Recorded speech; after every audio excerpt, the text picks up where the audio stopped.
Hi everyone. आज का जो वीडियो है वो बहुत दिनों से मेरे मन में एक विचार आ रहा था कि जो भी प्रोडक्ट्स हम ड्राइंग और कलरिंग के लिए यूज़ करते हैं उसमें उनके बारे में हम बहुत कुछ नहीं जानते। तो आज मुझे लगा कि इस को लेकर के भी मैं बात कर सकती हूँ, एक सीरीज बना सकती हूँ जिसमें कि इन प्रोडक्ट्स को लेकर के थोड़ी सी जानकारी दी जाए ताकि लोगों को इसके बारे में पता लगे और वो उस प्रोडक्ट को और अच्छे से यूटिलाइज कर सकें। उसकी पहली कड़ी है पेंसिल। पेंसिल हम बचपन से यूज़ करते आ रहे हैं। हमने शुरुआत लिखने के लिए पेंसिल से की थी। और पेंसिल जो है वो एक नैरो कोर पिगमेंट जो है वो वुडन केसिंग में जिसको प्रोटेक्ट किया जाता है। आजकल तो प्लास्टिक और पेपर केसिंग में भी पेंसिल मिलती है। तो बात करें इसकी करेक्टरिस्टिक्स की, तो पेंसिल जैसा कि आप जानते हैं कि पेंसिल से जीरो ग्रेविटी यानी स्पेस में भी लिखा जा सकता है। इस पर मॉइस्चर का कोई असर नहीं होता है, इसलिए अंडर वाटर भी हम इससे लिख सकते हैं।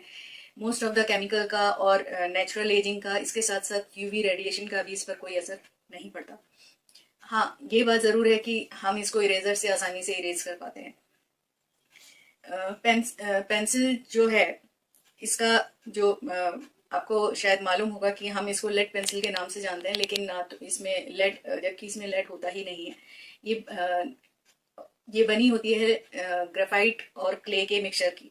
तो लेड से ग्रेफाइट और ग्रेफाइट और क्ले के मिक्सचर तक की जो कहानी है, आज मैं उसके बारे में आपको थोड़ी सी जानकारी देना चाहूंगी। कहते हैं कि प्राचीन रोम में लोग मेटेलिक लेड की स्टिक को, जिसको वो स्टाइलस कहते थे, उसको जो वैक्स स्लैब होते थे उनके ऊपर लिखने में, और पेपरस जो कि इनिशियल स्टार्टिंग का जो पेपर होता था उसमें लिखते थे।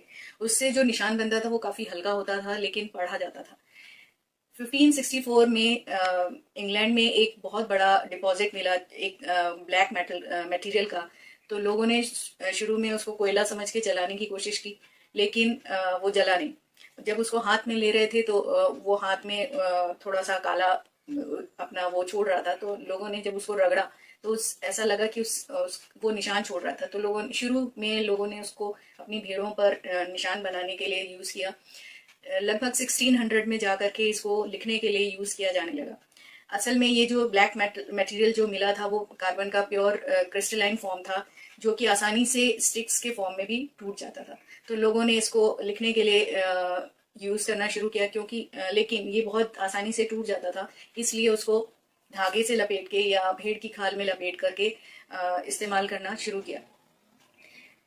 काफी टाइम के बाद एक इटालियन कपल थे जिन्होंने एक जूनिपर पेड़ की लकड़ी को अंदर से खोखला करके उसमें ग्रेफाइट, जो कि बाद में इसका नाम पड़ा, इसको उस खोखले लकड़ी में लगाया। और ये हमारी मॉडर्न पेंसिल की शुरुआत थी। या कह लें कि ये ब्लूप्रिंट था। आज भी पेंसिल इसी तरह से बनाई जाती है, बस फर्क सिर्फ इतना है कि आज दो पीसेस को जोड़ करके बनाया जाता है। शुरू में जो पेंसिल लोग इस्तेमाल कर रहे थे उसमें जैसा कि मैंने आपको बताया कि ग्रेफाइट का यूज हो रहा था, लेकिन जो लोग थे वो लेड और ग्रेफाइट में फर्क नहीं कर पा रहे थे, और उस समय केमिस्ट्री इतने अपने इनिशियल स्टेज में थी। इसलिए लोगों ने इस ब्लैक मटेरियल को लमागो का नाम दिया, जो कि जिसका अर्थ है ओर मेटल, सॉरी लेड ओर, या इसको ब्लैक लेड के नाम से भी जाना। तो इस तरह से ये जो लेड का नाम है वो पेंसिल से जुड़ा। लगभग 20 साल के बाद जाकर के ये पता लगा कि ये जो पदार्थ है इसको नाम दिया गया, जो कि ग्रीक वर्ड ग्रेफियन से इसको नाम मिला ग्रेफाइट का, जिसका मीनिंग था टू राइट। इसी तरह से जो पेंसिल नाम मिला है वो इटालियन वर्ड पेंसिलियम से मिला है, जिसका अर्थ होता है टेल यानी पूंछ। ऐसा इसलिए कहा गया क्योंकि पुराने टाइम में जब पेंसिल का इन्वेंशन नहीं हुआ था तब लोग जानवरों की पूंछ के बालों को ब्रश बनाकर लिखने का काम करते थे। जैसा मैंने आपको बताया कि ये इंग्लैंड में इसका आविष्कार हुआ था। तो जब रॉयल फैमिली को इस बात का पता लगा कि इस ग्रेफाइट का यूज जो है वो और भी चीजों में हो सकता है, जैसे कि कैनन बॉल की लाइनिंग बनाने में, तो उन्होंने इस डिपॉजिट को अपने कब्जे में कर लिया और उस पर पहरा बिठा दिया। अब पेंसिल को भी बनाने के लिए लोगों को ग्रेफाइट स्मगल करना पड़ता था।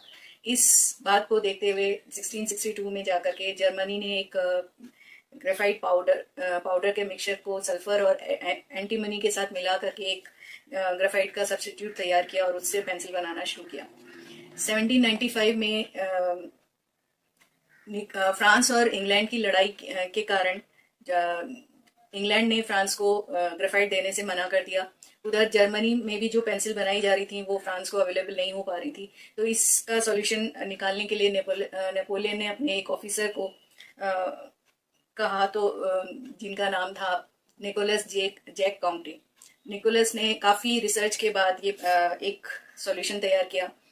उन्होंने ग्रेफाइट पाउडर को क्ले यानी कि चिकनी मिट्टी और पानी के साथ मिलाकर एक मिक्सचर तैयार किया और उससे स्टिक्स तैयार की और उनको धूप में सुखाकर और जब आग में तपाकर जो स्टिक तैयार हुई उसको जब लिखा गया तो उससे आसानी से लिखा जा रहा था और ये ग्रेफाइट से काफ़ी मजबूत भी थी, सॉलिड होने के कारण। तो इस तरह से जो पेंसिल का जो कोर है, जो आज भी हम इसी प्रकार से यूज करते हैं, वो हमें मिला। निकोलस ने एक चीज और नोटिस की कि अगर हम क्ले की क्वांटिटी को या ग्रेफाइट की क्वांटिटी को घटाते या बढ़ाते हैं तो उससे जो पेंसिल तैयार हो रही थी उसकी प्रॉपर्टीज में थोड़ा सा डिफरेंस आ रहा था। तो इसको आगे चल करके इसी से पेंसिल के ग्रेडेशन तैयार हुए। आज 20 ग्रेडेशन की पेंसिल 20 ग्रेड की पेंसिल हमें मिलती हैं, जो कि 9H, F, HB और 9B के नाम से जानी जाती हैं। हालांकि हर कंपनी का एक अपना ग्रेडेशन का तरीका है और किसी भी दो कंपनी की एक ही ग्रेड की पेंसिलें एक जैसी नहीं होती। तो ये तो एक हाँ, जो इसमें HB जो है, जो मोस्ट कॉमन पेंसिल है जो कि हम यूज करते हैं ड्राइंग के लिए या लिखने के लिए, इसमें H जो है वो हार्डनेस के लिए होता है, यानी कि अगर क्ले की क्वांटिटी को बढ़ा दिया जाए तो वो हार्ड हो जाती है पेंसिल। और B फॉर ब्लैकनेस, यानी ग्रेफाइट की क्वांटिटी को बढ़ा दिया जाए तो वो उतना ही डार्क इंप्रेशन बनाती है। तो इस तरह से B रेंज और H रेंज बनाई गई। H रेंज जो है वो आर्किटेक्ट और इंजीनियर्स यूज करते हैं और B रेंज जो है वो आर्टिस्ट लोग अपने शेडिंग ड्राइंग में इस्तेमाल करते हैं। तो ये इसके बाद मैं बात करूंगी कि डिफरेंट टाइप्स ऑफ पेंसिल्स की। सॉलिड ग्रेफाइट पेंसिल, ये ग्रेफाइट की मोटी सॉलिड स्टिक होती है जिस पर कोई केसिंग नहीं होती। ये आर्ट पर्पस के लिए यूज की जाती है। चारकोल पेंसिल, ये चारकोल की बनी होती है और ग्रेफाइट से डार्क मार्क बनाती है, पर इसका मार्क जल्दी स्मज हो जाता है यानी फैल जाता है और ये एब्रेसिव होती है, यानी पेपर पे चलाने पर एक खुरदरा सा एहसास देती है। ये आर्टिस्ट लोग यूज करते हैं। ये सीपिया और वाइट टोन में आती है। कार्बन पेंसिल, ये क्ले और लैम्प ब्लैक यानी कालिक के मिक्सचर से बनती है। कभी कभी इसमें ग्रेफाइट और चारकोल भी मिलाया जाता है। ग्रेफाइट से डार्क होती है और चारकोल से स्मूथ होती है। कलर पेंसिल, इसका कोर ऑयल या वैक्स बेस होता है जिसको पिगमेंट और अन्य चीज़ों के साथ मिलाया जाता है। इससे मल्टीपल कलर शेड ब्लेंडिंग की जा सकती है। वाटर कलर पेंसिल, ये वाटर सॉल्वेंट बेस के साथ पिगमेंट और अन्य चीज़ों को मिला करके बनाई जाती हैं।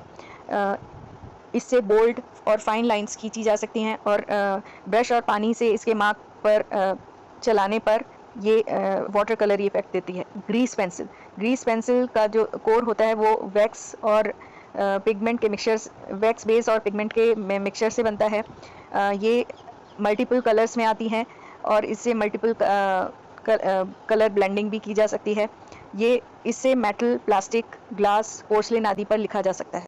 तो ये थी पेंसिल की एक छोटी सी जानकारी।